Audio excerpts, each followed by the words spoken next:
Everyone. Hello मेरे अपन academy के शेयरों।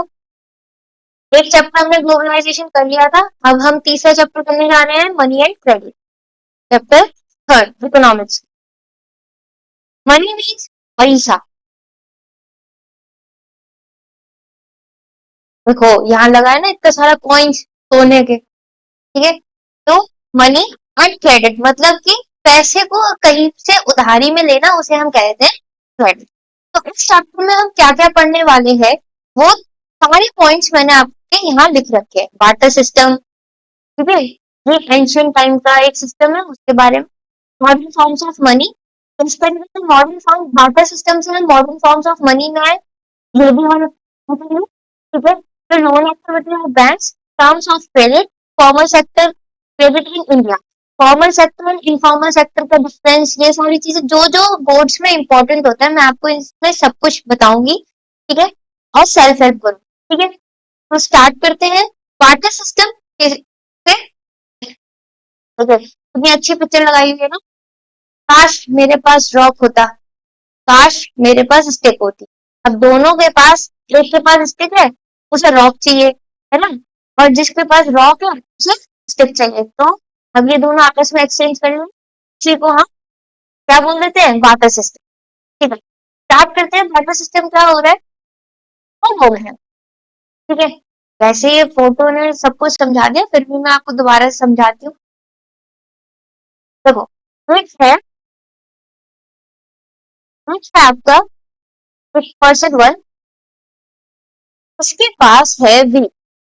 भाई खाने की चीजें, इसलिए खाने की चीजें ज्यादा अच्छे से समझ में आती है, ठीक है। ये बोल रहे ना क्या,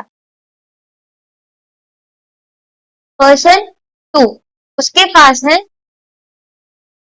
मोमोज ले लेते हैं, चलो मोमोज दोबारा में बात करें, मोमोज, ठीक है। फिर उसके पास शूज है, उसे चाहिए वीट, ठीक है। तो जो पर्सन वन है उसके पास है वीट, पर्सन टू है उसके पास है शूज, ठीक है। पर्सन चाहता है, पर्सन टू की वांट क्या है, वीट की, ठीक है। और पर्सन वन है, उसकी वीट, उसके पास वीट है, उसे चाहिए शूज, ठीक है। अच्छा, तो अब क्या हुआ, ये दोनों आपस में कर ले एक्सचेंज। भाई दोनों मिल गए, रास्ते में जा रहे थे, टकरा गए। अब दोनों के पास एक दूसरे का जो उन्हें चाहिए वो है, तो अब दोनों ने क्या कर लिया, भाई पर्सन टू बोलता है पर्सन वन से, भाई तू मुझे वीट दे दे। पर्सन वन बोलता है कि तू मुझे शूज दे दे। अब दोनों ने कर लिया एक्सचेंज, दोनों ने क्या कर लिया, एक्सचेंज। और इसी को हम क्या बोल देते हैं, double coincidence of, double coincidence of watch, ठीक है। इसी को क्या बोलते हैं, डबल कोइंसिडेंस ऑफ बॉन्ड। और यहीं से निकला आपका बर्थ हुआ फ्री मार्केट इकोनॉमिक्स का, मतलब कि मार्केट में आप एक दूसरे से चीजें एक्सचेंज कर सकते हो, ठीक है, बिना मनी के। अब डिफाइन पढ़ते हैं।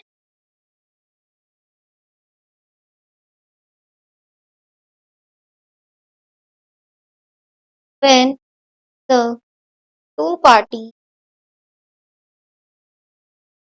Are agree to buy and sell each others commodity is called double coincidence of wants।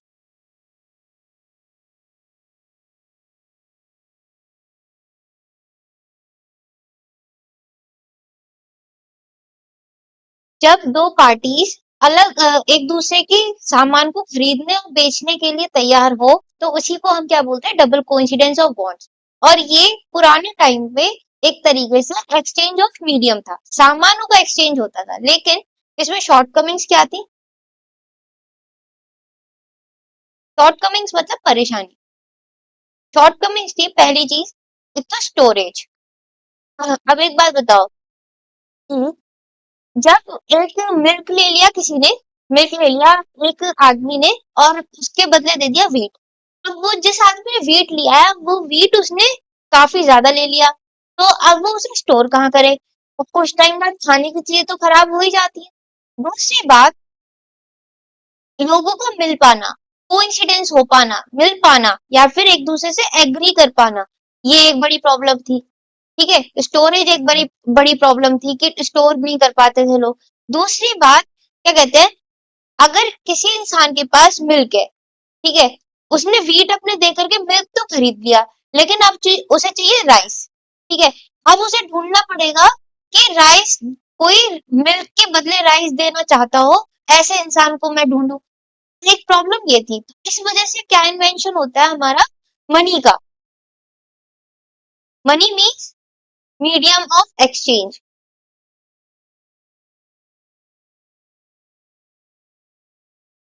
जो आजकल के नोट्स हम यूज करते, सबसे पहले ये नहीं आए थे, सबसे पहले कौन आया था, कॉइन्स। सबसे पहले क्या आया था, कॉइन्स। अब आगे हम पढ़ेंगे, फिर आए थे नोट्स। ठीक है, फिर आए नोट्स। अब कॉइन्स में क्या क्या आया था, देखो अकबर के टाइम पर गोल्ड कॉइन्स चलते थे। उनको हिंदी में कहते थे गोल्ड मोहर।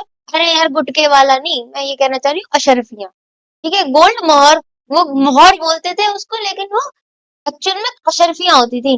अपना गुटका मत समझना। हाँ, खाने के शौकीनों तो बात ही अलग है। गोल्ड कॉइन्स के बाद आया आपका कॉपर कॉइन्स। कॉपर कॉइन्स से पहले आया आपका सिल्वर कॉइन्स, सॉरी मैं भूल गई थी, सिल्वर कॉइन्स। ठीक है, gold coins, silver coins and copper coins. उसके बाद अब होता क्या था कि मेटल की जो मेटल के कॉइन्स होते थे, इनको पहले पिघला करके बेच दिया जाता था। अब कुछ, अब समझ लो एग्जाम्पल, जैसे घर में आप दे दो अपने छोटे भाई को एक कॉइन, अब वो जाके सुनार वालों से कहे भाई साहब ये सोने का है, अब आप इसे बेच करके मुझे पैसे दे दो, अब वो पैसे लेकर अब चिज्जी खाने चला जाए। हाँ, तो वही वाला हाल लोग करते थे। सारे सामान को, जो कॉइन्स वगैरह होते थे, उसको पिघला करके और बेच दिया करते थे। ठीक है, तो इससे क्या होता था, करेंसी की शॉर्टेज पड़ जाती थी, तो लोगों ने क्या करा, अब पेपर करेंसी लेकर आए। Paper currency. ठीक है, क्या लेकर आए, पेपर करेंसी। उसके बाद आज के टाइम में हम यूज करते हैं पेपर करेंसी की भी एक नकली करेंसी बनने लगी, इस वजह से अब क्या लेकर आए हम, डिजिटल करेंसी। डिजिटल करेंसी में आपका आता है यूपीआई पेमेंट। डिजिटल करेंसी में क्या आता है, यूपीआई पेमेंट। अगर आप लोग बोर्ड की कॉपी में आज के टाइम, सॉरी, आज के टाइम में जो चीजें चल रही है, करंट को अगर आप ऐड करोगे, अपने करंट को ऐड करोगे आप अपने आंसर्स में, तो आपको मार्क्स ज्यादा मिलने के चांसेस है। और गारंटी से कह सकते हो, एग्जामिनर आपकी कॉपी को बहुत अच्छे से चेक करेगा, ठीक है, और अच्छे मार्क्स भी देगा।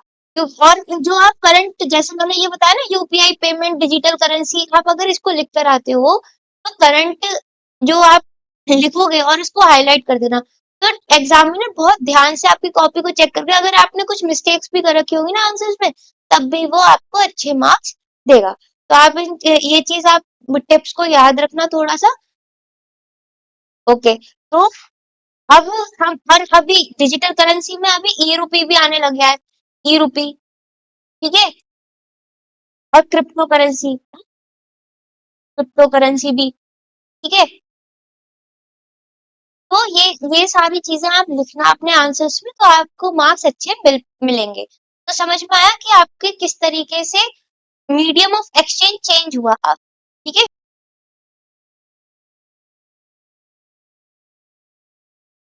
अब हम एक और बार modern forms of currency next slide में पढ़ लेते हैं। मॉडर्न फॉर्म्स क्या कह रही आपकी, गोल्ड कॉइन्स, फिर उसके बाद आपका रहे सिल्वर कॉइन्स, फिर आपका रहा कॉपर कॉइन्स। ठीक है, उसके बाद आपकी क्या आई, और इसमें मेटल की प्रॉब्लम में दिक्कत आई थी, इस वजह से फिर पेपर नोट्स आए। वैसे अलॉय कॉइन्स भी आए, जो कि आज आज भी हम लोग कई बार आप देखते होंगे, रुपीज 1, 2 या 10 के। ठीक है, देखते हो आप, अलॉय कॉइन्स होते हैं। उसके बाद आए आपके पेपर करेंसी। ठीक है, एंड पेपर करेंसी के बाद अब जो चल रही है करंट में कौन सी चल रही है, यूपीआई या फिर डिजिटल करेंसी, डिजिटल करेंसी। ठीक है, अब हम पढ़ते हैं कि मॉडर्न फॉर्म ऑफ मनी जो है वो क्यों एक्सेप्ट हुआ था। Why is it accepted as a medium of exchange? पहला पॉइंट आता है आपका पहला पॉइंट आता है आपका कि इसलिए मीडियम ऑफ एक्सचेंज की तरह एक्सेप्ट हुआ क्योंकि जो बार्टर सिस्टम में क्या एक्सचेंज होता था, थिंग्स एक्सचेंज होती, थिंग्स आर चेंज, सॉरी वर आएगा यहाँ,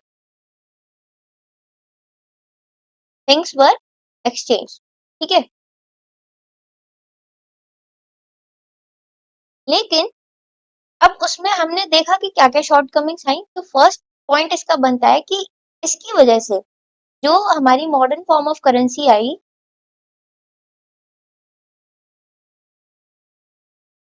उसकी वजह से अब इंसान को एक ऐसे इंसान नहीं ढूंढने पड़ेंगे जो उसकी जरूरत को पूरा कर सकें। अब वो पैसे के थ्रू, अपनी करेंसी के थ्रू क्या कर सकता है, वो एक के एक से ज्यादा सामान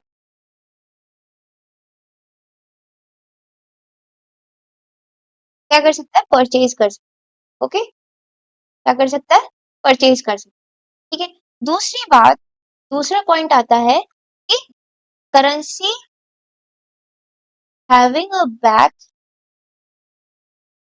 having back of government, government की उसके पीछे परमिशन थी। देखो आप किस तरीके, ये मैं आपको किस तरीके से बताऊंगी।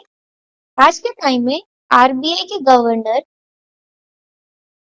अपने अपने आप जब पढ़ रहे होगे इस लेक्चर को तो अपनी मम्मी से ना जाके 10 रुपए का नोट मांग, और उस 10 रुपए के नोट में लिखा होगा बीच में कि मैं धारक को वादा करता हूँ या इस इतने रुपए प्रदान करने का वादा करता हूँ। एंड गवर्नर के बीच में लिखा, गवर्नर के यहाँ पर होंगे साइन। ठीक है, गवर्नर के होंगे साइन और यहाँ पे लिखा होगा उनका प्रॉमिस। ठीक है, तो ये क्या हुआ, आपकी गवर्नमेंट बैकिंग, भाई गवर्नर वादा कर रहे हैं अगर कल को ये नोट बंद हो जाता है, जैसे हमने देखा था कि हमारे यहाँ पे डिमोनेटाइजेशन हुआ था। डिमोनेटाइजेशन का मतलब है नोटबंदी हुई थी, चेंज हुए थे 500 और 1000 के नोट बंद होकर के फिर 500 और 2000 के नोट आए थे, सारे नोट नए आए थे। ठीक है, तो तब जब तक कि इस तरीके से नोटबंदी नहीं होती है तब तक उस जो मनी है, जो पेपर करेंसी है, उसके पीछे बैकिंग किसकी होगी, गवर्नमेंट की। आप कहीं पर भी उसको यूज कर सकते हो with in India, with in India you can use this currency, use this currency everywhere. भाई अच्छा, तो दो मैंने आपको पॉइंट्स बता दिए। पहली पॉइंट है कि currency, modern form of currency एक से ज्यादा सामान परचेज कर सकते थे। ठीक है, उसमें दूसरे लोगों को ढूंढना नहीं पड़ेगा।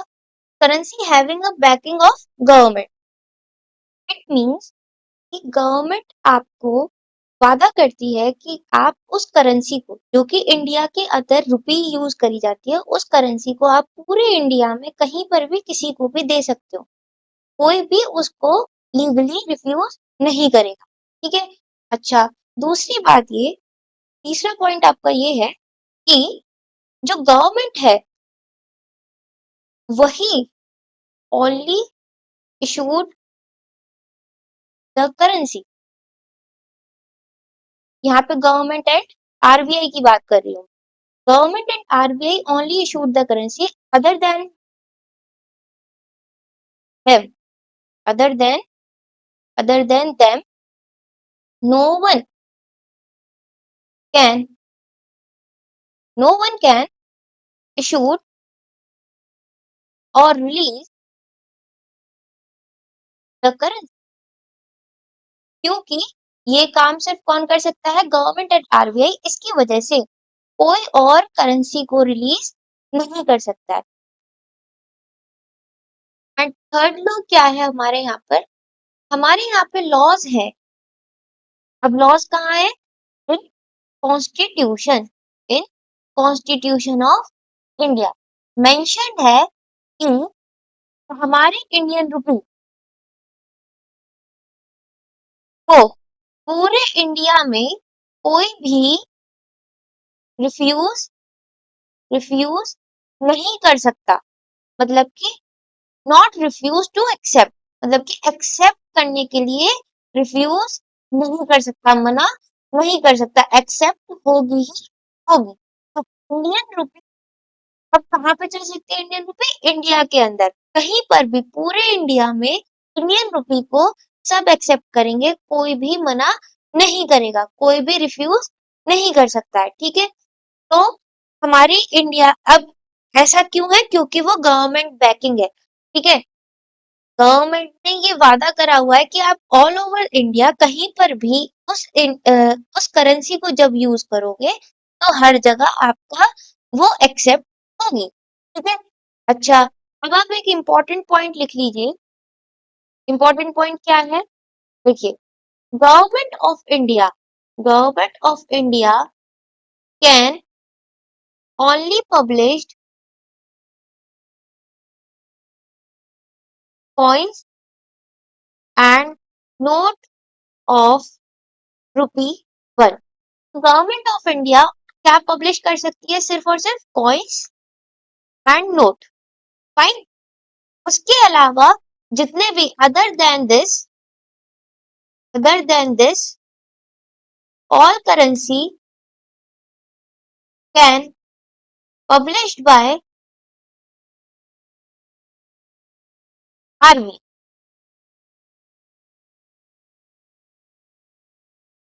समझ में आया कि बाकी करेंसीज सिर्फ और सिर्फ कौन करता है? आरबीआई पब्लिश करती है। कॉइन्स और ₹1 का नोट कौन पब्लिश करता है? Government of India. और उसके अलावा चाहे आप ₹2 का देख लीजिए, चाहे आप ₹2 का देख लीजिए, 10 का देख लीजिए, 20 का देख लीजिए, 500 का देख लीजिए या फिर 100 का देख लीजिए, ये कौन कर रहा है? आरबीआई। और ये है क्या? Paper currency. ये है क्या? Paper currency. ठीक है, तो जितना समझ में आया ये चीज इंपॉर्टेंट है, प्लीज इसे नोट डाउन कर लीजिएगा। इससे आगे बढ़ते हैं कि विदाउट कैश अभी तक हम क्या कर रहे थे?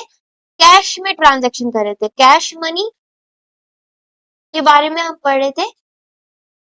ठीक है, अब हम ये पढ़ेंगे कि विदाउट कैश किस तरीके से ट्रांजैक्शन हो सकता है। विदाउट कैश ट्रांजैक्शन हाउ, ऐसे।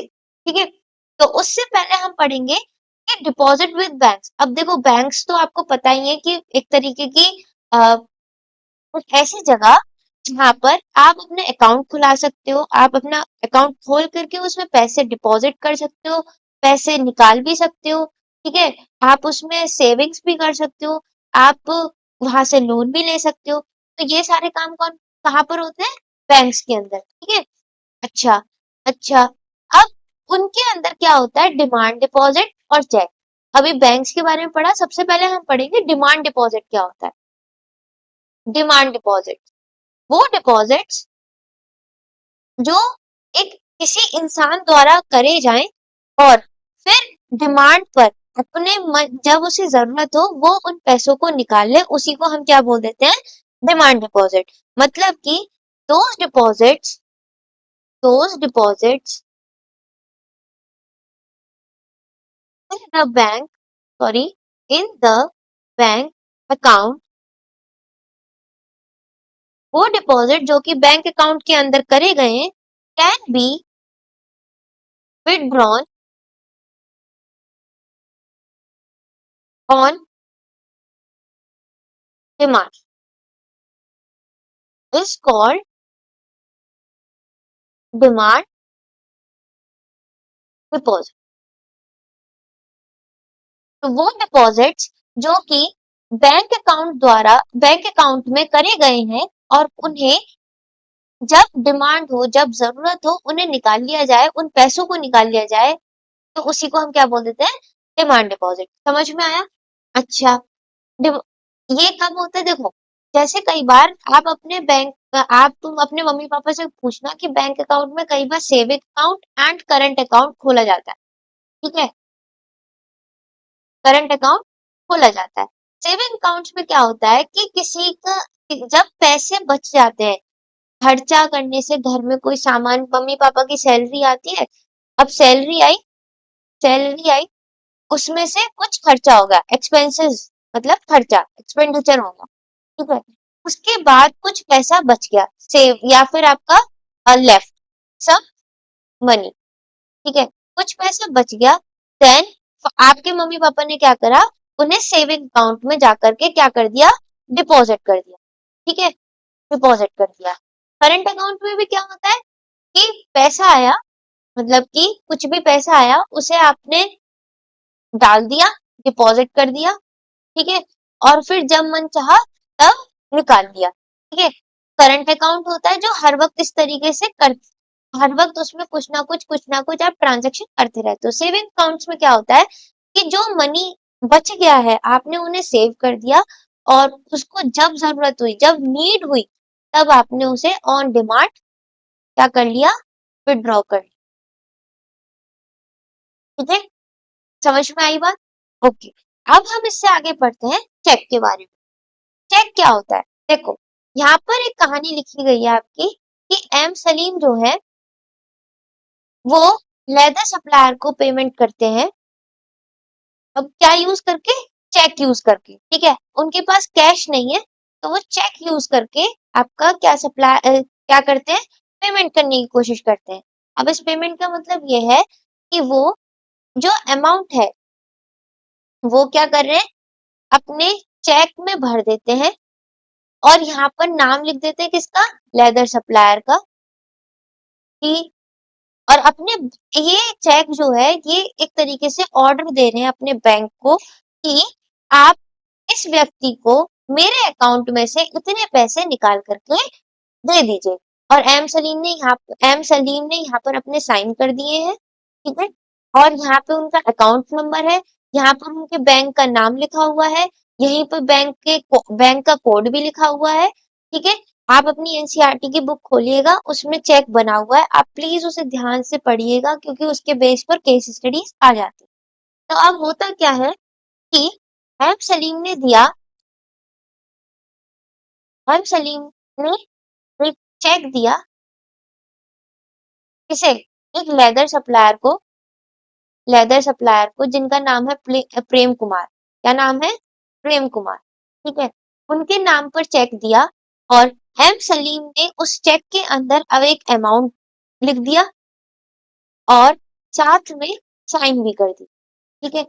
अच्छा, उसके बाद अब जो ये प्रेम कुमार है उस चेक को लेकर के डिपॉजिट कर देते हैं इन देयर बैंक अकाउंट, मतलब कि चेक को कहाँ डिपॉजिट कर देते हैं, इन ओन बैंक, मतलब कि जो उनके जहाँ उनका बैंक है, मतलब उनका बैंक से मतलब ये है कि जहां पर उनका बैंक अकाउंट है, इन ओन बैंक अकाउंट, ठीक है। अकाउंट में क्या कर देते हैं, डिपॉजिट कर देते हैं। और फिर कुछ टाइम बाद जो एम सलीम का बैंक है ना, वहां से जो प्रेम कुमार का बैंक है, और जो एम सलीम का बैंक है, मतलब कि एम सलीम के बैंक, जिस बैंक का चेक सलीम ने प्रेम कुमार को दिया, वो एम सलीम का बैंक जो है वो कुछ कुछ दिनों बाद यहाँ पर क्या कर देगा, ट्रांजैक्शन कर देगा, मतलब पैसे किसे दे देगा, प्रेम कुमार को दे देगा। किसके द्वारा हो रहा है, बैंक के द्वारा, ठीक है, बाय बैंक, ठीक है। तो यहाँ पर जो ट्रांजैक्शन हुआ है ये कैसा ट्रांजैक्शन हुआ है आपका, विदाउट कैश, कैसा ट्रांजैक्शन हुआ है, विदाउट कैश। तो आप कैश में तो आप ट्रांजैक्शन और कर ही सकते हो, ट्रांजैक्शन कर सकते हो कैश में भी, उसके अलावा आप एक लेन देन कर सकते हो, बाय एंड सेल सामान को किसके बेसिस पर कर सकते हो, कैश के बेसिस पर। उसके अलावा अगर आपको विदाउट कैश करना है तो आप क्या करेंगे, थ्रू द टैक्स, ठीक है, थ्रू द टैक्स, ओके। चलिए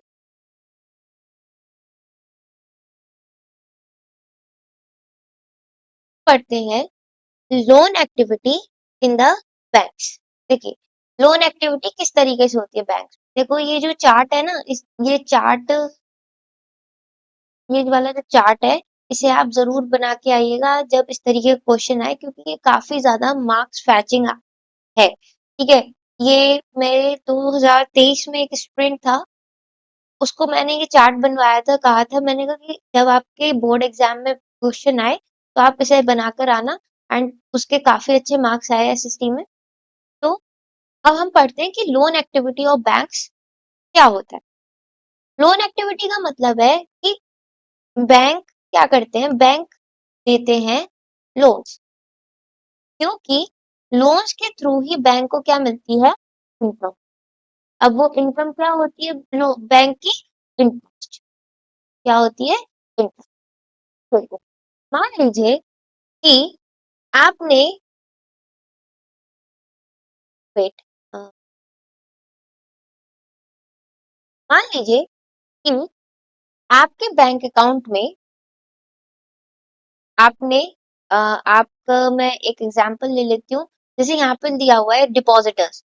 डिपॉजिटर्स में मैं किसी का नाम ले लेती हूँ, गगन, मान लो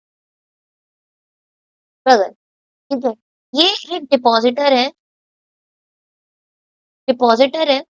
ठीक है, अब होता क्या है, ये जाते हैं बैंक में और बैंक में क्या जमा कर देते हैं, कुछ पैसे।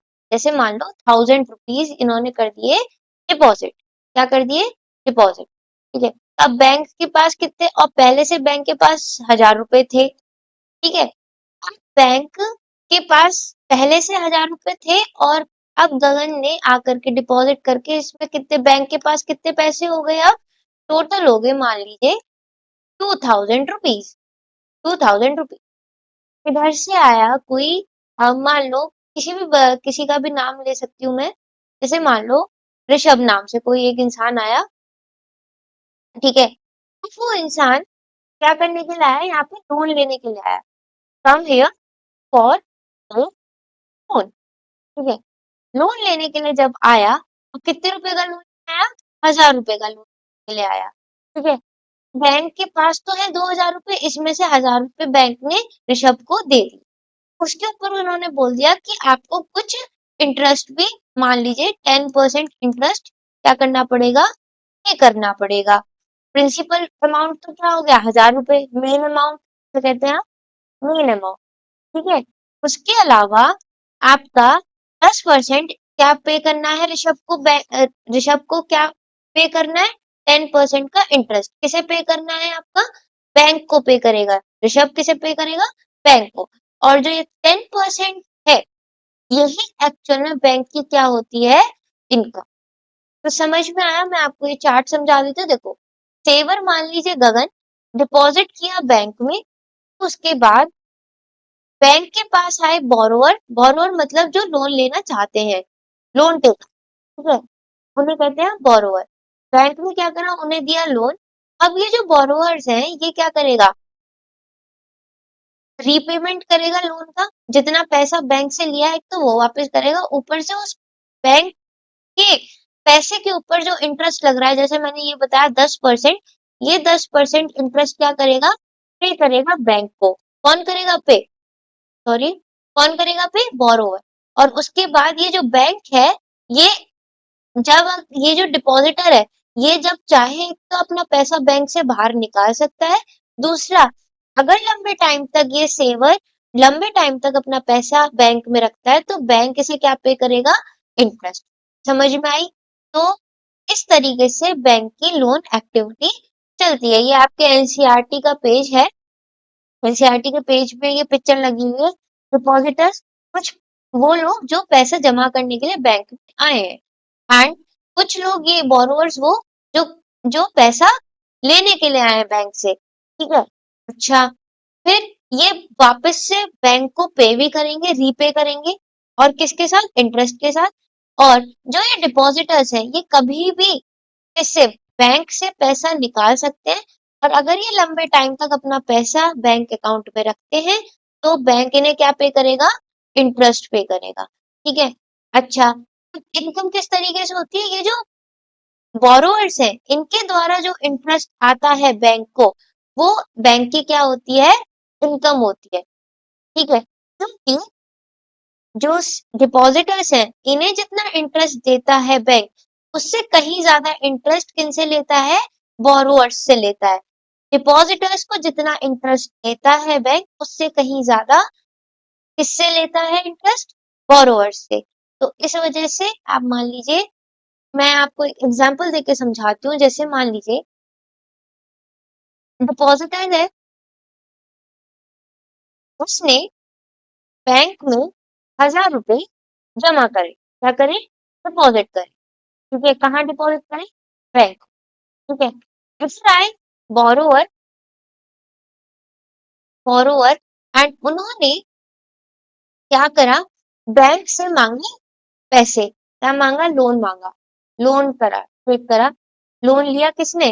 इस बोरोअर ने बैंक से। ठीक है, अब होता क्या है, बैंक से कितना पैसा लिया इन्होंने? मान लीजिए 1000 रुपीज। बैंक ने कहा कि जब तुम मुझे 1000 रुपीज वापस करो तो उसमें मुझे आप 10% इंटरेस्ट भी पे करोगे। 10% इंटरेस्ट भी पे करोगे। तो अब 10% इंटरेस्ट पे करने का मतलब है कि अब इसमें कितने रुपए देंगे? ये 1000 एंड प्लस 100 रुपीज। कितने रुपए किसे पे करेगा? Borrower will pay to the bank, right? अच्छा, अब होता क्या है कि जो ये बैंक है, ये जो बैंक भाई साहब है, ये क्या करेंगे? जब डिपॉजिटर को देंगे, डिपॉजिटर को एक तो उनका 1000 रुपए अगर डिपॉजिटर चाहे तो वो बैंक से निकाल सकता है। दूसरी बात, अगर लंबे टाइम तक ये डिपॉजिटर अपना पैसा बैंक में रखता है तो डिपॉजिटर को ये कितने इंटरेस्ट में मान लीजिए ये दे रहे हैं 50 रुपए। डिपॉजिटर लिए कितने इन्होंने बोरोवर से? एक्स्ट्रा में 100 रुपीज, और दे कितने रहे? 50 रुपए। तो डिफरेंस कितना हुआ? 50। तो 50 रुपीज क्या होगी? ये इनकम हो गई किसकी? बैंक। ये किसकी इनकम होगी? आपकी बैंक की इनकम होगी। तो यही मैं आपको समझाना चाह रही थी कि जो बोरोवर से इंटरेस्ट लेता है बैंक, उससे कहीं ज्यादा कम देता है डिपॉजिटर को इंटरेस्ट। समझ में आई बात? तो लोन एक्टिविटी इस तरीके से चलती है। सिचुएशन, क्रेडिट सिचुएशन क्या क्या होती है? क्रेडिट सिचुएशन टू डिफरेंट, दो तरीके की क्रेडिट सिचुएशन होती है। क्रेडिट मीन्स होता है किसी से कर्ज लेना। ठीक है, कर्ज कई बार अच्छा भी होता है जो आपके बिजनेस को क्या करे? बिजनेस को पुश करे और उसे बढ़ा दे या फिर इंक्रीज कर दे। किसे? इनकम को। ठीक है, और पहली सिचुएशन तो ये हो गई, पहली सिचुएशन होगी आपकी ये। दूसरी सिचुएशन क्या होगी कि क्रेडिट जो इंसान को प्रेशर में डाल दे, प्रेशर मतलब, और उसकी इनकम कर दे लो, इनकम को कर दे लो। अब आपके यहाँ पर केस स्टडीज दी गई हैं, उन केस स्टडीज को पढ़ाते हुए मैं आपको ये समझाती हूँ कि टू डिफरेंट सिचुएशन किस तरीके। पहले है फेस्टिवल सीजन चल रहा है। It is a festival season 2 months from now, and the shoe manufacturer Salim has received an order from a large trader in town for, sorry, 3000 pairs of shoes। M Salim को, या फिर सलीम को, जो कि एक क्या है, शू मैन्युफैक्चरर है, उनको एक ऑर्डर मिलता है कितने शूज बनाने का? 3000 पेयर्स क्या बनाने का? शूज बनाने का। ठीक है, अच्छा, क्या हुआ? और उन्हें कितने टाइम में ये डिलीवर करना है? 1 मंथ में। अब होता क्या है, to complete the production on time, Salim has to hire a few more workers for stitching and pasting the work। मतलब कि शूज बनाने के लिए 3000 पेयर शूज बनाने, उसे बनाने के लिए सलीम क्या करते हैं? कुछ वर्कर्स को हायर करते हैं, कुछ वर्कर्स को हायर करते हैं। ठीक है, अच्छा आगे बढ़ते हैं। He has to purchase the raw materials। अब भाई सामान बनाना तो रॉ मटेरियल को भी परचेज करना पड़ेगा। टू मीट दीज एक्सपेंसेस, इन सारे खर्चों को पूरा करने के लिए सलीम क्या करते हैं, Salim obtain loan from to sources, दो जगहों से क्या लेते हैं, loan. First, he asked the leather supplier he asked the leather supplier to supply leather now and promised to pay him later. Second, he obtained loan in cash from the large trader as an advance payment for 1,000 pairs of shoes with a promise to deliver the whole order by the end of the month. At the end of the month, Salim is able to deliver the order and make a good profit and repay the money that he had borrowed. देखो, सलीम क्या करते हैं, सलीम के पास जो order आया उस order के खर्चों को पूरा करने के लिए पहली चीज तो क्या करी, जहां से उन्होंने लेदर चाहिए था, जहां से वो लेदर मंगा रहे थे, उन्होंने कहा कि आप मुझे लेदर अभी दे जाओ और मैं आपको वादा करता हूँ कि जैसे ही मेरा सामान बिकेगा मैं आपको उस बाद में पे कर दूंगा। ठीक है, पहली चीज तो ये कि लेदर सप्लायर से एडवांस में लेदर मांग लिया, पहले सामान मांग लिया और कह दिया कि मैं आपको बाद में पे कर दूंगा।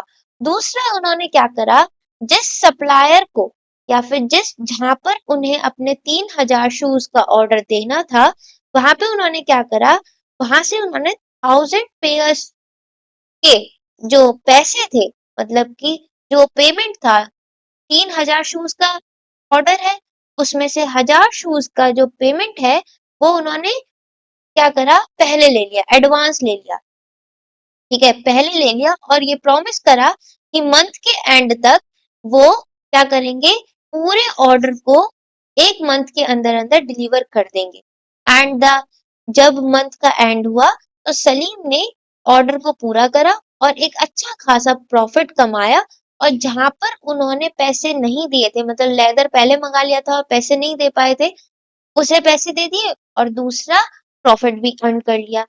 एक तो हो गया आपका इस तरीके का लोन, जहां पर आप पैसे, मतलब सामान पहले ले लेते हो, पैसे बाद में लेते हो, काम होने के बाद कहीं से एडवांस ले लेते हो और इससे क्या हो रहा है, आपको बेनिफिट हो रहा है। ठीक है, इससे क्या हो रहा है, आपको बेनिफिट हो रहा है।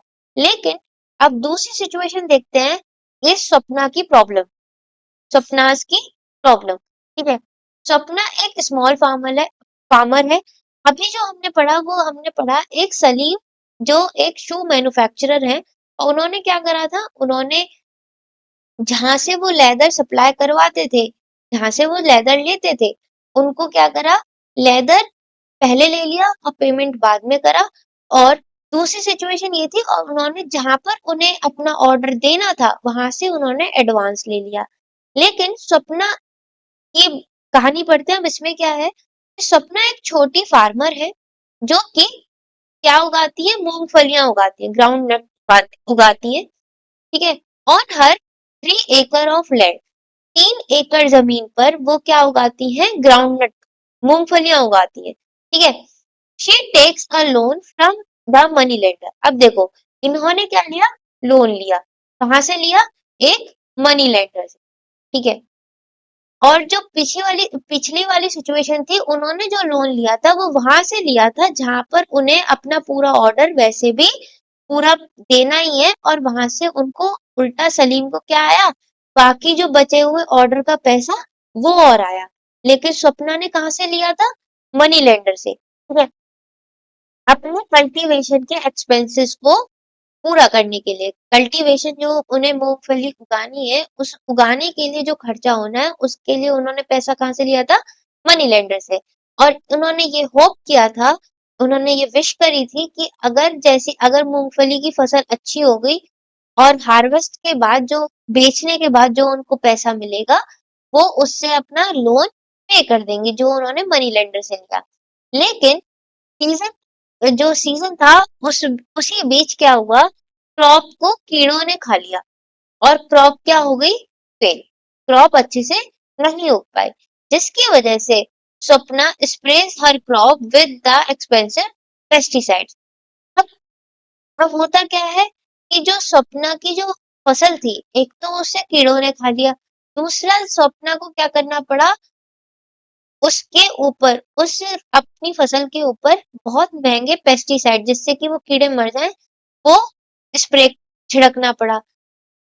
डिफरेंस अब होता क्या है, जब उसकी फसल को कीड़ों ने खाया और उसने एक महंगा पेस्टिसाइड उस फसल पर स्प्रे करा जिससे कि वो फसल बच सके, उससे थोड़ा सा डिफरेंस तो आया, लेकिन उतना नहीं आया कि जिससे कि वो उस ग्राउंड नट की फसल को बेच करके मनी लेंडर के पैसे को चुका सके और इस डेट से, इस कर्ज से बाहर निकल सके। ठीक है, the debt grows over the year into a large amount. अब होता क्या है कि पूरे एक साल के अंदर अंदर वो जो लोन था जो कि मनी लेंडर से लिया था, वो लोन हो गया काफी ज्यादा। ठीक है, वो इंटरेस्ट क्या होता जाता है, बढ़ता जाता है, इंटरेस्ट ऐड होता जा रहा है बार बार बार बार बार बार, जिसकी वजह से वो जितना पैसा स्वप्ना ने लिया था वो अब बहुत ज्यादा अमाउंट में हो गया है। अब होता क्या है, नेक्स्ट ईयर, अगले अगले साल Swapna take a fresh loan. अब स्वप्ना क्या करती है, पुराना लोन तो वो चुका नहीं पाई और अब उसे फसल भी उगानी है जिससे कि वो कमाई कर सके, तो वो क्या करती है, एक नया लोन फिर से ले लेती है जिससे जिससे कि वो इस ईयर एक नॉर्मल क्रॉप खा सके। बट अर्निंग अब, लेकिन उस नॉर्मल क्रॉप से भी, एक नॉर्मल क्रॉप से भी उसकी इतनी इनकम नहीं हो पाई कि वो ओल्ड लोन को भी चुका सके और जो अब नया लोन लिया है वो भी चुका सके, जिसकी वजह से वो एक डेट ट्रैप में फंस गई है। डेट ट्रैप का मतलब है कर्ज के एक जाल में फंस गई है कि जो ओल्ड लोन था वो तो पे हुआ नहीं क्योंकि इनकम नहीं हो पाई। अब जो इनकम करनी है उसके लिए भी क्या लिया उसने, लोन ले लिया। ठीक है, अब जो फसल, जो उन्होंने क्रॉप ग्रो करी है, उससे क्या हुआ, उससे इतनी इनकम हुई नहीं कि वो दोनों लोन को रीपे कर सके। ठीक है, अब हुई नहीं जिसकी वजह से वो क्या फंस गई, डेट ट्रैप। ठीक है, तो डेट ट्रैप का मतलब होता है जब कोई इंसान कर्ज के जाल में फंस जाए। मतलब कि कर्ज के बाद कर्ज, कर्ज के बाद कर्ज, मतलब लोन के बाद लोन, लोन के बाद लोन लेता रहे, उसी को हम क्या बोल देते हैं, डेट ट्रैप। उसी को क्या बोल देते हैं हम, डेट ट्रैप। ठीक है, चलिए अब इससे आगे बढ़ते हैं। Terms of credit. Terms of credit का मतलब है, देखो अभी हमने क्या पढ़ा, टू टाइप्स ऑफ क्रेडिट। एक क्रेडिट वो, एक कर्ज वो, जहां पर जो सलीम है वो क्या हो रहे हैं, प्रॉफिट गेन कर रहे हैं, प्रॉफिट गेन कर रहे हैं। ठीक है, लेकिन दूसरी तरफ जो स्वप्ना है वो क्या कर रही है, आपकी लॉस में जा रही है। ठीक है, अब होता क्या है, स्वप्ना कहाँ से लेती है, मनी लेंडर से पैसा, मनी लेंडर से लोन। ठीक है, और सलीम क्या करते हैं, वो एडवांस लेते हैं। किससे, वो एक तरीके का लोन नहीं ले रहे, वो अपना ही पैसा ले रहे हैं, एडवांस ले रहे हैं। कहाँ से, जहां से उन्हें ऑर्डर मिला है। ठीक है, एक तरीके से उस शॉपकीपर से कह लो, ठीक है, या फिर उस ट्रेडर से कह लो जहां से वो ऑर्डर उन्हें मिला है 3,000 शूज का, वहां से क्या ले लेते हैं, ये एडवांस ले लेते हैं, जिसकी वजह से सलीम को तो प्रॉफिट होता है, लेकिन जो स्वप्ना ने लोन लिया था फ्रॉम मनी लेंडर, ठीक है, लोन फ्रॉम मनी लेंडर, वो स्वप्ना को लॉस हुआ। दूसरी बात, वो वक्त के साथ इंटरेस्ट के साथ ऐड होता चला गया, ऐड होता चला गया और एक लार्ज अमाउंट में डेवलप हो गया, लार्ज अमाउंट में डेवलप हो गया, जिसकी वजह से लार्ज अमाउंट में डेवलप होने की वजह से क्या हुआ, स्वप्ना क्या हो गई, डेट ट्रैप में फंस गई, डेट ट्रैप में क्या हो गई, फंस गई। चलिए अब हम शुरू करते हैं terms of credit. Terms of credit मतलब कि कर्ज लेने के लिए क्या टर्म्स एंड कंडीशन रखी जाती है। ठीक है, जैसे पहला है आपका, फर्स्ट है borrower pay to lender repayment of the principal with interest. Borrower pay करता है, मतलब बोरोवर कौन हुआ, पहली चीज आपका जो कर्ज लेने वाला है, और लेंडर कौन होता है, जो कर्ज देता है। बोरोवर में यहाँ लिख देती हूँ, बोरोवर कौन होता है, कर्ज लेने वाला, ठीक है। और आपका लेंडर कौन होता है, कर्ज देने वाला, ठीक है। तो पहली चीज, बोरोवर जब किसी लेंडर से पैसे लेता है तो वो कहता है कि आपको मूल के साथ, प्रिंसिपल मतलब जो मेन अमाउंट उसने दिया है, जो मेन अमाउंट उसने दिया है, उसके साथ साथ वो क्या पे करेगा, इंटरेस्ट भी पे करेगा मुझे। इंटरेस्ट मीन्स उसके ऊपर कुछ एक्स्ट्रा पैसे, उसको हम इंटरेस्ट बोलते हैं, ठीक है। उसके बाद तीसरी कंडीशन ये होती है, कई बार लेंडर जो है वो डिमांड करता है कोलेट्रल की। कोलेट्रल का मतलब होता है आपका, कोलेट्रल का मतलब होता है कुछ सामान या फिर कोई ऐसी चीज जिसे आप एज ए गारंटी लैंडर को दे रहे हो कि अगर मैं आपके पैसे चुका नहीं पाया तो आप उस चीज को अपना मान करके रख सकते हो। कोलेट्रल का मतलब ये होता है, ठीक है। अच्छा, और कई बार लैंडर ऐसा भी करता है कि वो डॉक्यूमेंट्स की भी डिमांड करता है। जैसे कि अगर आप गिरव में, मतलब गिरवी ही कहते हैं कोलेट्रल को, कि किसी के यहाँ पर अपने कोई सामान रख के उस पे पैसे ले लिए, ठीक है। तो अगर आप अपने घर को उस कोलेट्रल नाम पर लैंडर के पास रख रहे हो तो कई बार उसके डॉक्यूमेंट्स भी वो लेता है। तो मतलब लैंडर क्या क्या डिमांड करता है, कर्ज देने वाला क्या क्या डिमांड करता है। पहली डिमांड है आपकी कि मैं जो मेन अमाउंट आपको दे रहा हूँ उसके साथ साथ आपको इंटरेस्ट भी पे करना पड़ेगा। दूसरी बात वो बोलता है कि आपको लोन दे तो रहा हूँ लेकिन लोन के बदले मुझे कोई सामान चाहिए जिससे कि मैं उसको अपनी गारंटी मान सकूं, ठीक है। तीसरी बात वो बोलता है कि अगर आप घर गिरवी गिरवी में रख रहे हो तो उसके मुझे क्या चाहिए, डॉक्यूमेंट्स चाहिए, ठीक है। समझ में आई बात। कोलेटरल मतलब क्या होता है, कोलेटरल मतलब एसेट जो कि बोरोवर अपने ओन करता है, मतलब कि उसका मालिक कौन होता है एक्चुअल में, जो कर्ज ले रहा है। जैसे कि कोलेटरल में क्या क्या चीजें आ सकती हैं आपकी, जमीन आ सकती है, बिल्डिंग आ सकती है, कोई भी वाहन आ सकता है, व्हीकल, ठीक है। लाइव स्टॉक मतलब कि लाइव स्टॉक का मतलब हो जाता है आपका, लाइव स्टॉक से मतलब है आपका काऊ, बफेलो, ये ज्यादा ये ज्यादातर चीजें किसके पास होती हैं, जो विलेज में रहने वाले लोग होते हैं, ठीक है। विलेज में रहते हैं और फार्मिंग का काम करते हैं या फिर दूध बेचने का काम करते हैं, ऐसे लोगों के पास क्या होती है, काव या बफेलो, ठीक है। उसे हम कहते हैं लाइव स्टॉक। और कुछ उनके बैंक में कुछ जमा पूंजी है तो उसको भी कई बार वो गिरवी में रख देते हैं, मतलब कि अपने बैंक के खाते के डॉक्यूमेंट दे देते हैं और कहते हैं कि अगर हम आपके पैसे ना दे पाए तो आप उसको बेच सकते हो या फिर यहाँ से पैसे आप निकाल सकते हो। तो ये गारंटी होती है लेंडर के पास, ये गारंटी होती है लेंडर के पास जब तक कि लोन रीपेड नहीं हो जाता। बोरोवर जब तक रीपे नहीं कर देता क्या, लोन को, तब तक जो कोलेट्रल है वो किसके पास रहता है, आपका लेंडर के पास रहता है, ठीक है।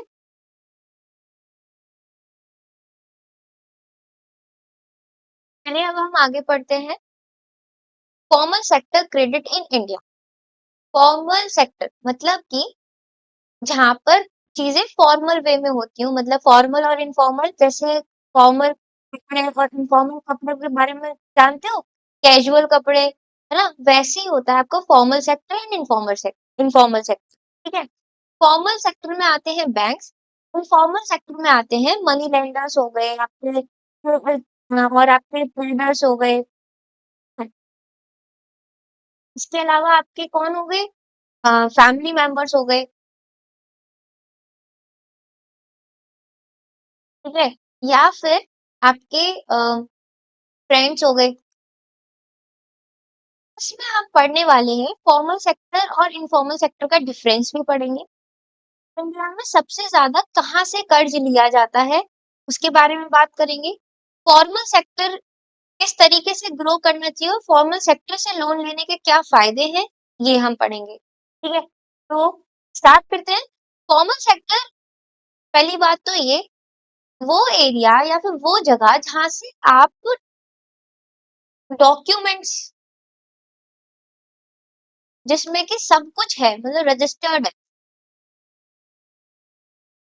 दे करके लोन देते हो, लोन लेते हो, ठीक है? लोन लेते हो।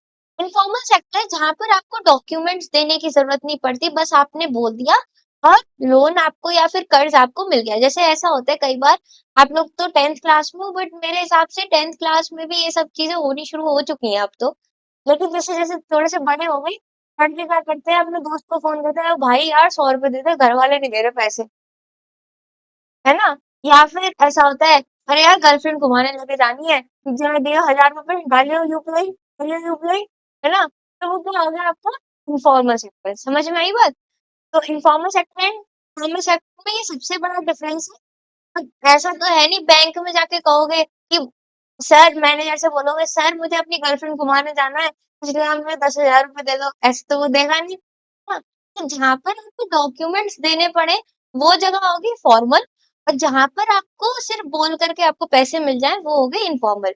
अच्छा, अब क्या कहते हैं, अब वो अगर कोई आपको ऐसा दोस्त है जो कि काफी ज्यादा कंजूस है और आपको आपने उसकी जेब में से निकलवा लिए रो पीट करके पैसे, और उस दोस्त ने क्या करा कि मुझे अब मैंने जो पैसे दिए उस पे इंटरेस्ट भी चाहिए, तो वो चीज आ जाती है आपकी फिर कर्ज में, ढंग से एक तरीके से पूरी तरीके से आपके किस वे में आ जाती है, कर्ज में, क्रेडिट में।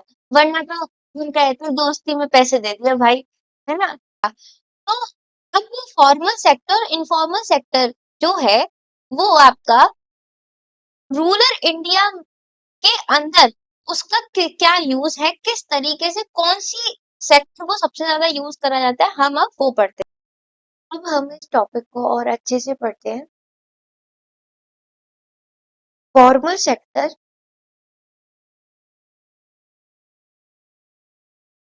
And informal sector.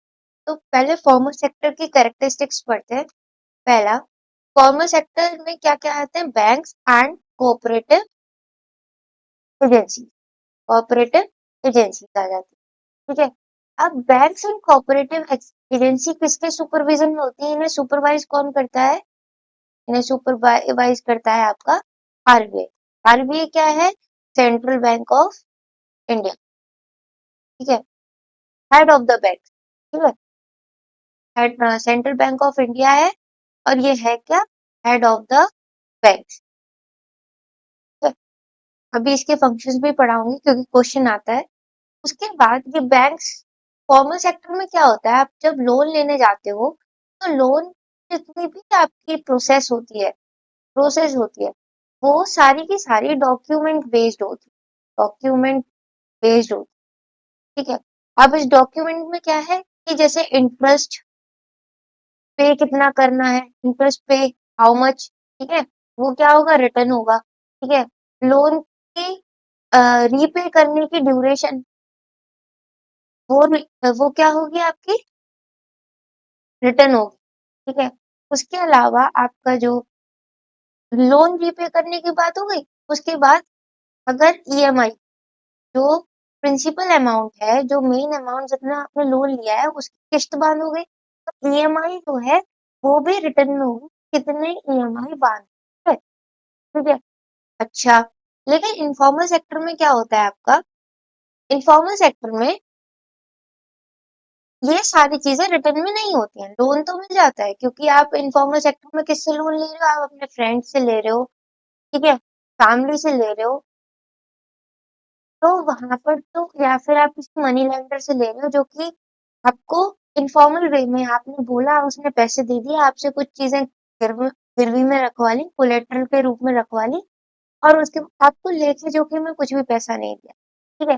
तो इनफॉर्मल सेक्टर में क्या होता है कि आप बोलते हो और पैसा आपको मिल जाता है, लेकिन वहां पे कोई भी डॉक्यूमेंट बेस्ड प्रोसेस नहीं होता है, तो उसको हम बोल देते हैं इनफॉर्मल सेक्टर।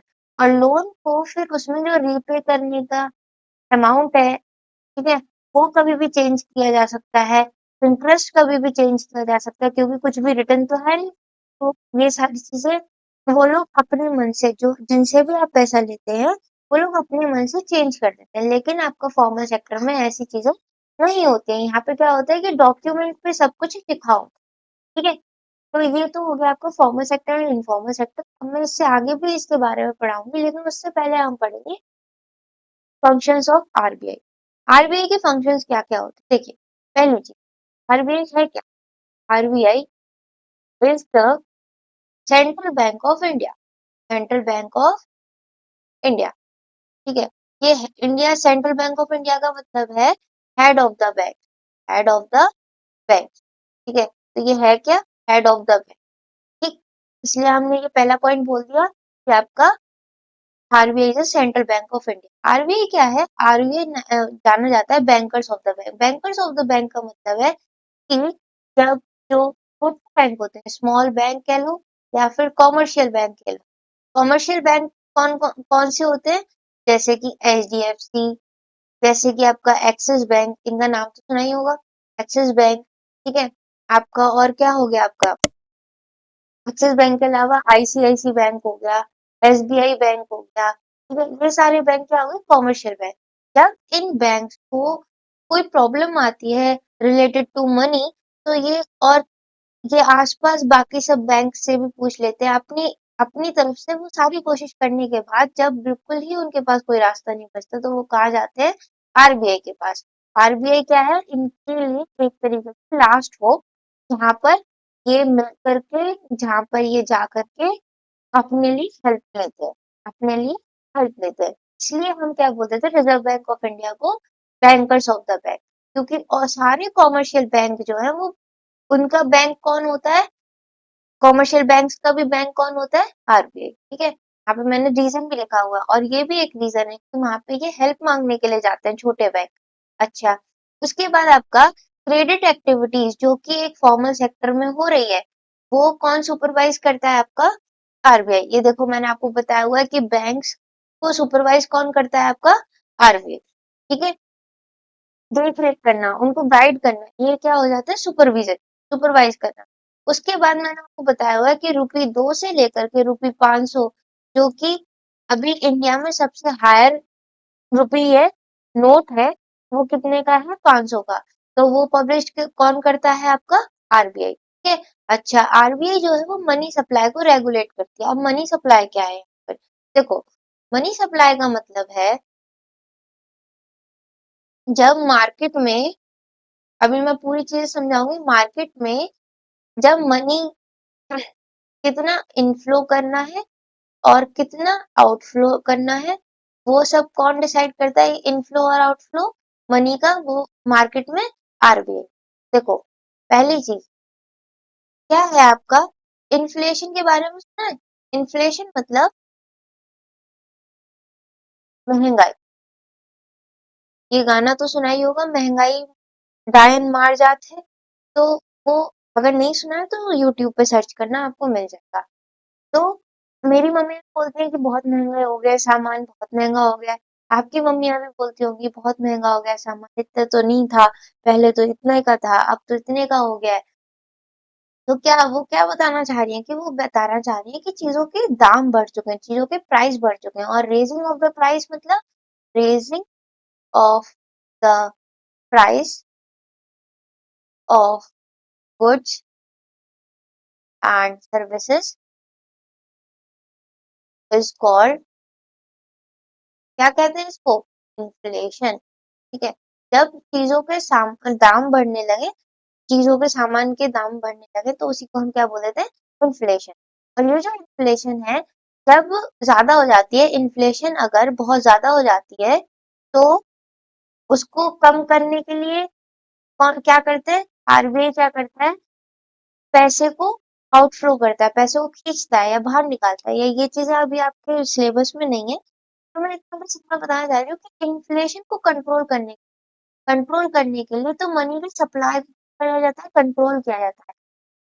और वो कौन करता है? आपका आरबीआई करता है। तो महंगाई को कंट्रोल करने के लिए जो पैसे का आउटफ्लो या इनफ्लो, पैसे को रेगुलेट करता है, वो कौन करता है? आपका आरबीआई, ठीक है। तो मनी सप्लाई को क्या करता है? ये रेगुलेट करता है।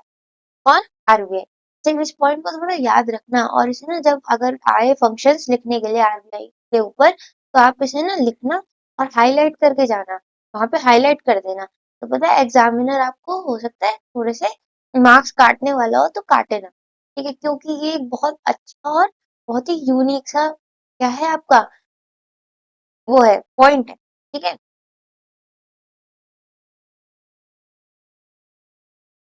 अब हम पढ़ते हैं फॉर्मल सेक्टर में,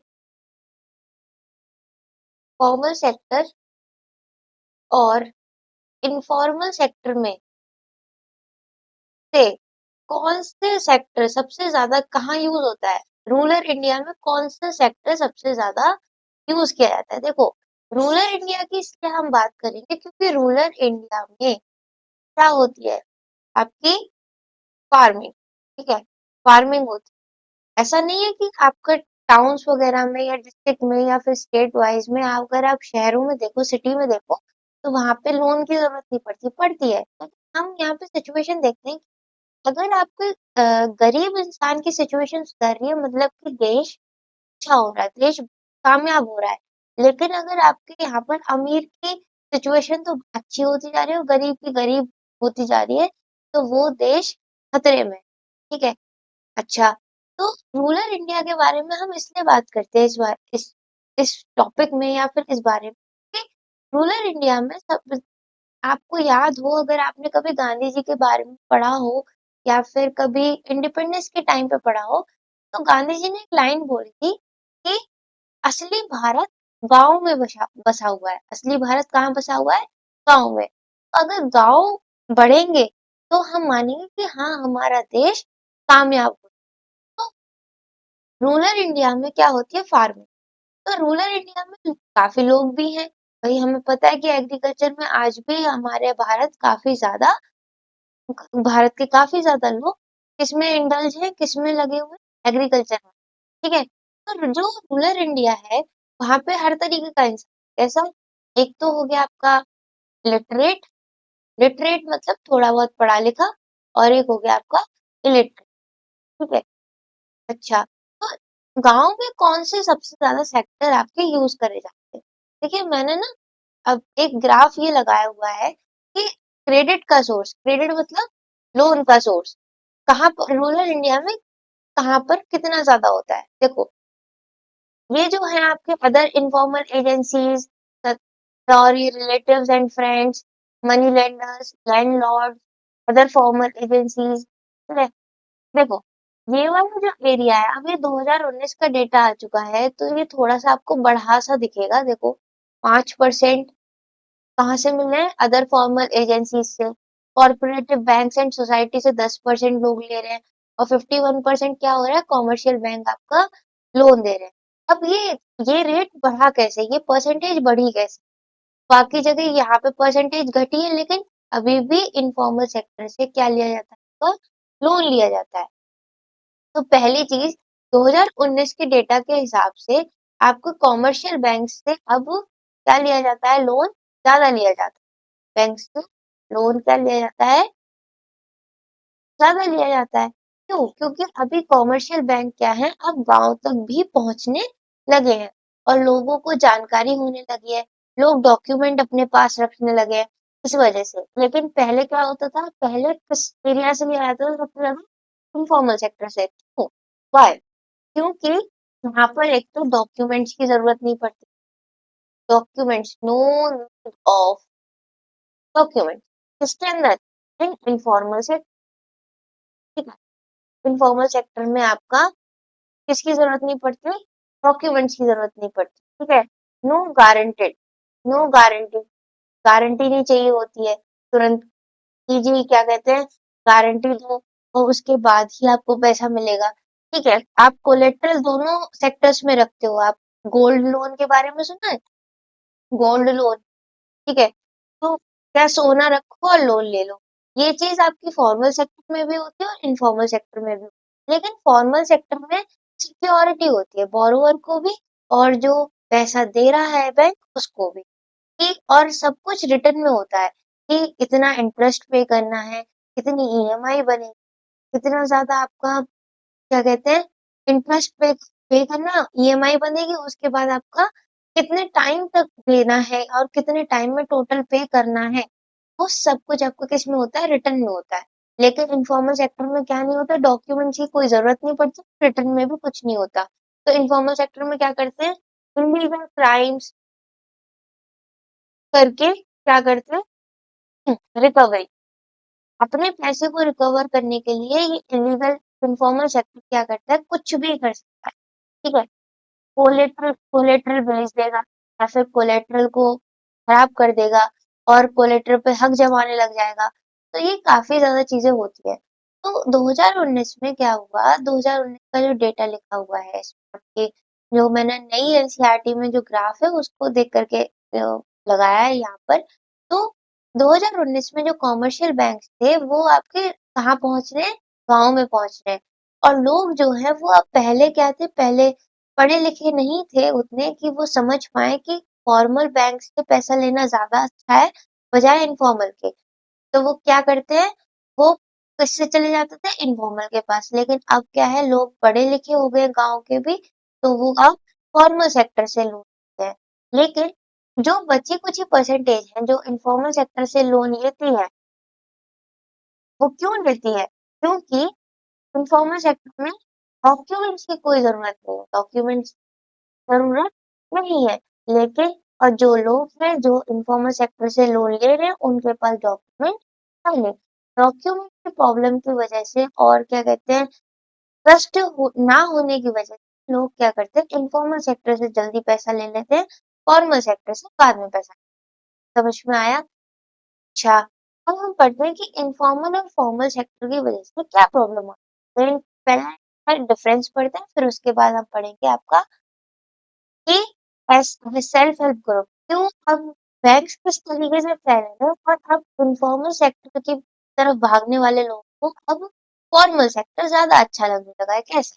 पहली चीज, इसका डिफरेंस पढ़ते हैं फॉर्मल एंड इनफॉर्मल सेक्टर का। देखिए, आपको पैसा कौन देगा, फॉर्मल सेक्टर में बैंक्स देंगे, फाइनेंशियल इंस्टीट्यूशन देंगे।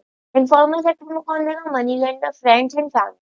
रेगुलेशन क्या है आपका, strictly regulated by the reserve bank of India. Informal sector को सुपरवाइज रेगुलेट कौन करता है, आरबीआई। लेकिन इनफॉर्मल सेक्टर में तो कोई है ही नहीं, इनफॉर्मल सेक्टर में तो कोई है ही नहीं जो उसे रेगुलेट करे।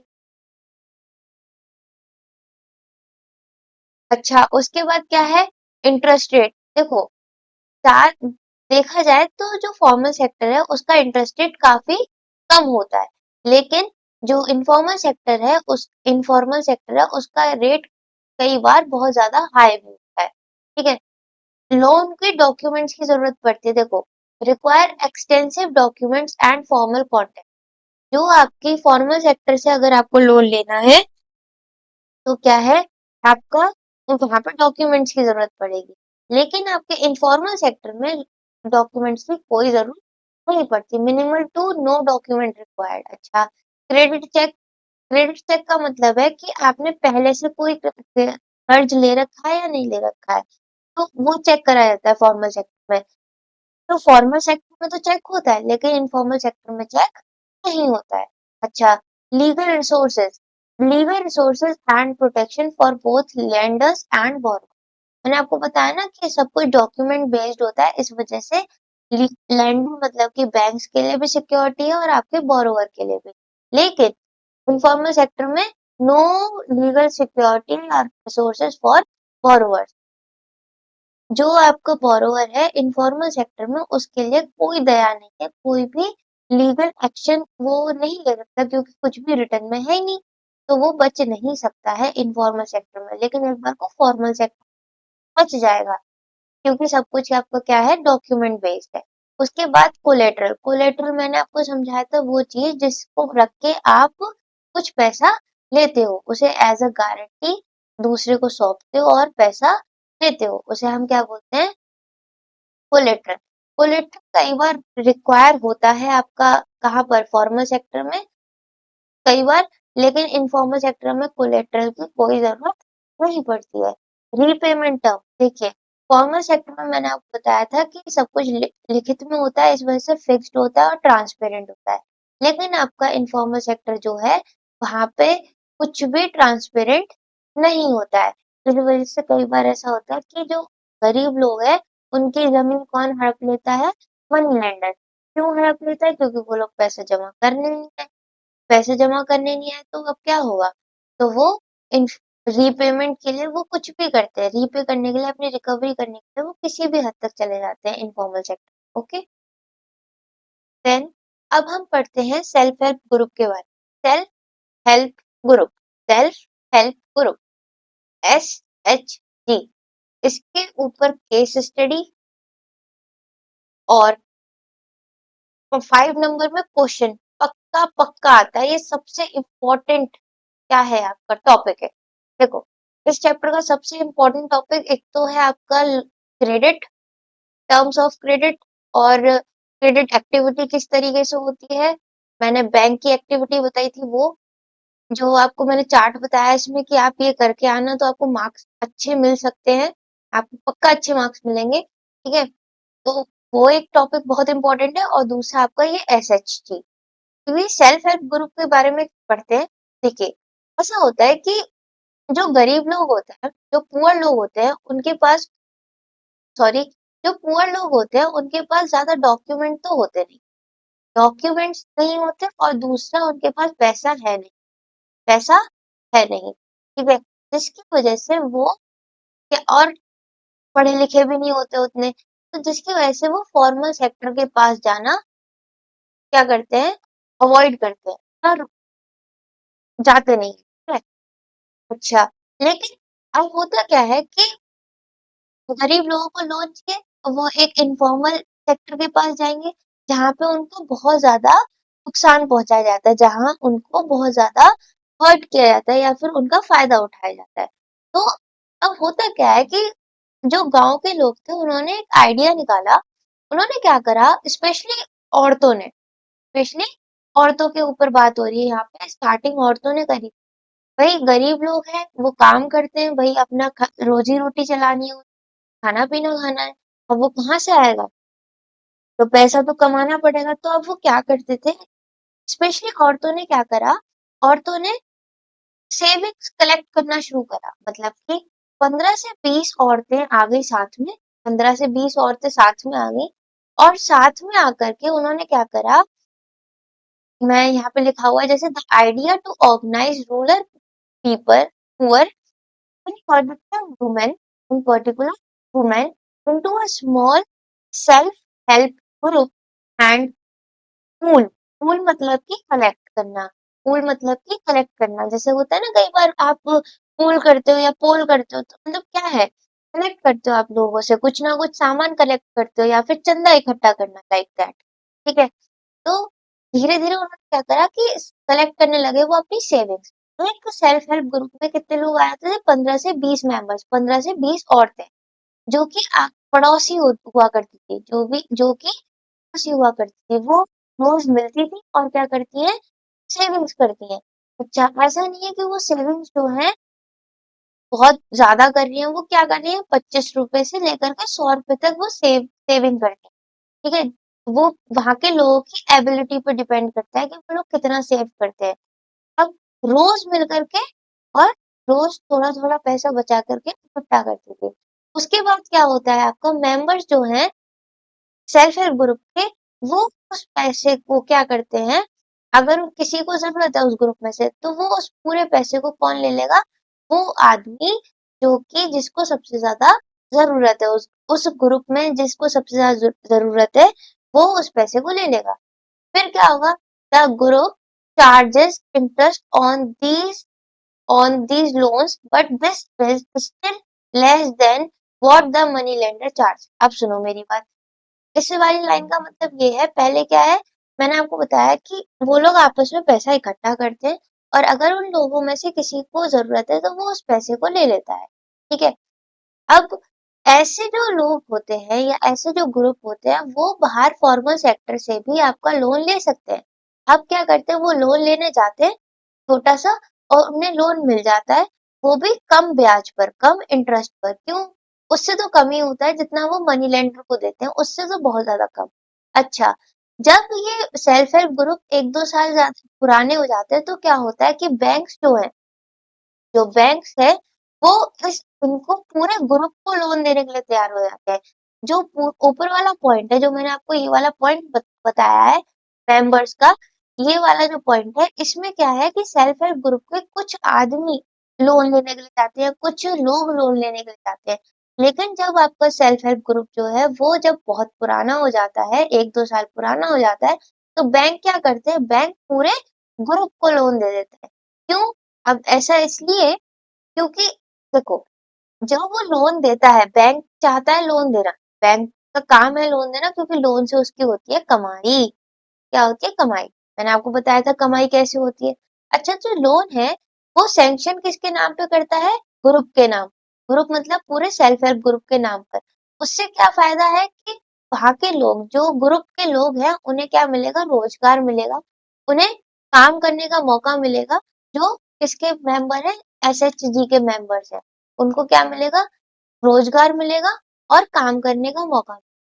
Small loans are provided to the members for releasing the mortgaged mortgage land, for meeting working capital needs, buying seeds, fertilizer, raw material like bamboo and cloth, for housing material, for acquiring assets like sewing machines and handlooms, cattle, etc. देखो, अब ये छोटे छोटे loan किस नाम पे मिलते हैं? या तो किसी की गिरवी में रखी जमीन, जैसे सेल्फ हेल्प ग्रुप है, उसमें एक आदमी है जिसकी बहुत थोड़ी ज्यादा जमीन मनी लेंडर के पास इसमें रखी हुई है, कोलेट्रल बनकर रखी हुई है। ठीक है, तो उस कोलेट्रल को छुटाने के लिए क्या करेगा, हटा मतलब कि वहां से बचाने के लिए क्या करेगा, वो लोन ले लेगा। किसके नाम पे मिल जाएगा लोन? ग्रुप के नाम पे। अब ये जो ग्रुप वाले हैं ये क्या करेंगे, उसकी हेल्प करेंगे किस्त जमा करने में, ईएमआई जमा करने में। और जो वो मेंबर है उसको उसकी जमीन क्या मिल जाएगी? वापस मिल जाएगी लोन के द्वारा। दूसरी बात, कई बार जो लोग हैं सेल्फ हेल्प ग्रुप के, वो काम भी करते हैं, तो उन्हें किसकी जरूरत पड़ती है? पैसे की जरूरत पड़ती है, तो वो क्या करते हैं? लोन लेते हैं, जिससे कि वो क्या कर सके, खरीद सकें किन्हें? सीड्स को, फर्टिलाइजर्स को। अच्छा, रॉ मटेरियल कैसा? बैम्बो या कपड़े, ऐसी चीजें खरीद सकें। और मशीन्स को खरीद सकें, हैंडलूम्स बनाने के लिए, या फिर गाय भैंस को खरीद सकें। वो क्यों? जिससे कि उनकी जो आपकी लाइवलीहुड है, जो आपका उनका जीवनचर्या जिससे चल रही है, घर खर्च जिससे चल रहा है, वो लोग कमा सके। तो इसमें सेल्फ हेल्प ग्रुप बहुत हेल्प करता है। अब लोन कैसे पे होते हैं? देखो, ग्रुप के नाम पर हो गया लोन, ठीक है, ग्रुप के नाम पर हो गया लोन। अब होता क्या है, ग्रुप ग्रुप में कितने लोग हैं? बहुत सारे। किसी के अब कोई इंसान अगर उसमें से पैसा नहीं दे पाया, लेकिन किस्त बैंक की जमा होती रहेगी, क्योंकि बाकी सब तो पैसा जमा कर रहे हैं ना।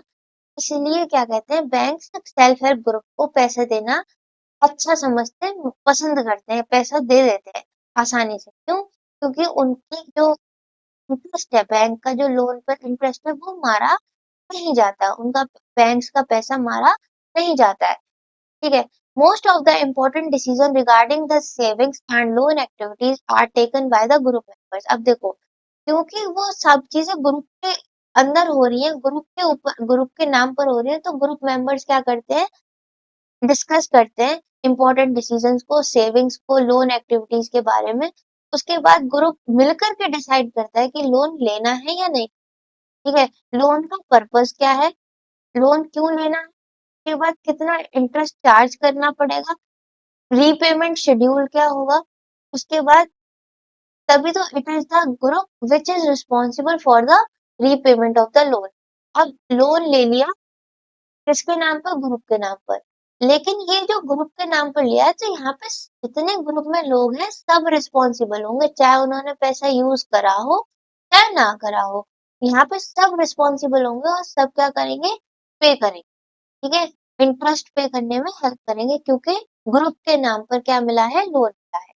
ठीक है, in any case of non repayment for loan of loan by any one member is followed up seriously by other members in the group. Because of this feature, banks are willing to lend to the poor woman when organized in SHG, even though they have no collateral such as।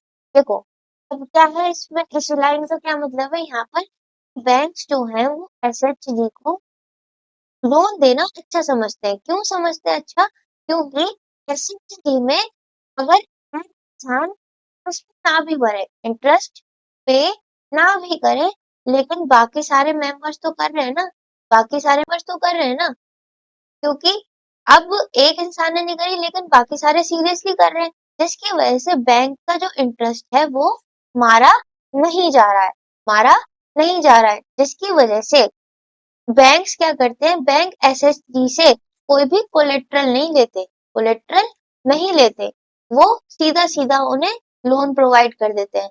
तो SHG जो है वो borrower को help करते हैं उनकी problem से निकलने के लिए, और जो कोलेट्रल की प्रॉब्लम है उससे निकलने के लिए। और एसएचजी की वजह से जो महिलाएं हैं, जो आपके जो एसएचजी में महिलाएं हैं, वो सेल्फ रिलायंट हो जाती है, मतलब कि खुद काम कर सकते हैं, इंडिपेंडेंट बनती है। ठीक है, तो सेल्फ हेल्प ग्रुप आपको समझ में आया क्या है? सेल्फ हेल्प ग्रुप वो ग्रुप जिसके अंदर 15 से 20 लोग हैं, वो आपस में मिलकर अपनी थोड़ी थोड़ी सेविंग्स सेव करते हैं, और फिर एक साथ मिलके काम करते हैं, या फिर किसी को जरूरत है तो उस हिसाब से डिसाइड करते हैं, और बैंक से लोन लेते हैं। और बैंक आसानी से लोन क्यों दे देता है? क्योंकि वहां पर अगर एक इंसान किस्त ना भी भरे लेकिन बाकी सब भर रहे हैं, तो लोन में जो इंटरेस्ट पे होना है या लोन पे होना है, तब बैंक का जो पैसा है वो मारा नहीं जाता है, वो उन्हें पूरा मिल जाता है। इस वजह से सेल्फ हेल्प ग्रुप को जो बैंक्स हैं वो लोन देना पसंद करते हैं। सेल्फ हेल्प ग्रुप की वजह से काफी ज्यादा आपको क्या हुआ है, काफी ज्यादा वुमेन्स जो है वो वुमेन एम्पावरमेंट में भी काफी ज्यादा हेल्पफुल रहा है ये। देखो, मैं इसमें लास्ट स्लाइड है ये, और इसमें मैं आपको 2-3 एग्जांपल दे देती हूँ। पहली चीज, एसएचजी से क्या क्या फायदा हुआ है? एक तो एम्प्लॉयमेंट बढ़ा है, एम्प्लॉयमेंट बढ़ने का मतलब है specially women empowerment, women empowerment. ठीक है, वुमेन एम्पावरमेंट का मतलब है कि महिलाएं जो है वो बढ़ रही हैं, वो महिलाओं के जो सशक्तिकरण हो रहा है। उसके बाद आपका क्या होता है, एसएचजी में और क्या हुआ है, एसएचजी से जो पुअर पीपल है, जो रूरल एरिया, रूरल, सॉरी थोड़ी सी मिस्टेक हो गई, रूरल एरिया है, वहां पर आपका जो लोन लेने के लिए लोग अब फॉर्मल सेक्टर की तरफ भागते हैं, ना कि इनफॉर्मल सेक्टर। तो समझ में आया, वुमेन एम्पावरमेंट हुआ है, फॉर्मल सेक्टर पड़ा है वहां पर, कहाँ पर, गांव के इलाकों में। और आपका इसका एग्जाम्पल मैं आपको दे देती हूँ, काफी मशहूर एग्जाम्पल है, लिज्जत पापड़। लिज्जत पापड़,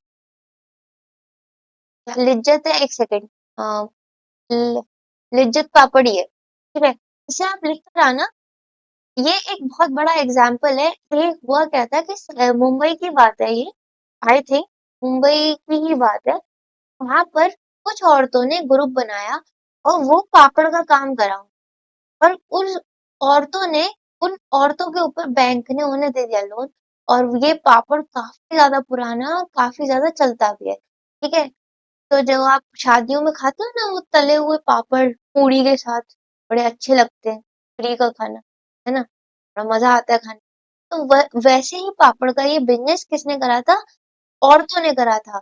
और ये एक बहुत बड़ा एग्जाम्पल है सेल्फ हेल्प ग्रुप का, क्योंकि सेल्फ हेल्प ग्रुप से ही ये कंपनी खड़ी हुई। ठीक है, तो आप इस एग्जाम्पल को लिखिएगा और जरूर अपने, क्या कहते हैं, अच्छे से पढ़िएगा। और कोई भी डाउट है, कोई भी दिक्कत है, तो मैंने कमेंट सेक्शन में पिन कर दिया है आपका क्या, टेलीग्राम का ग्रुप, उस पे आकर के आप ज्वाइन करें और मुझसे पर्सनली डाउट पूछ सकते हैं। ठीक है, मैं आपको अच्छे से गाइड करूंगी। मैंने अपनी सी पूरी कोशिश करी है कि इस वन शॉट में मैं आपको सारी चीजें इस चैप्टर की समझा सकूं, और आपको बता सकूं कि ये चीज लिखनी है, ये चीज ज्यादा इम्पोर्टेंट है, इसको और अच्छे से पढ़ो, इसको और अच्छे से करो।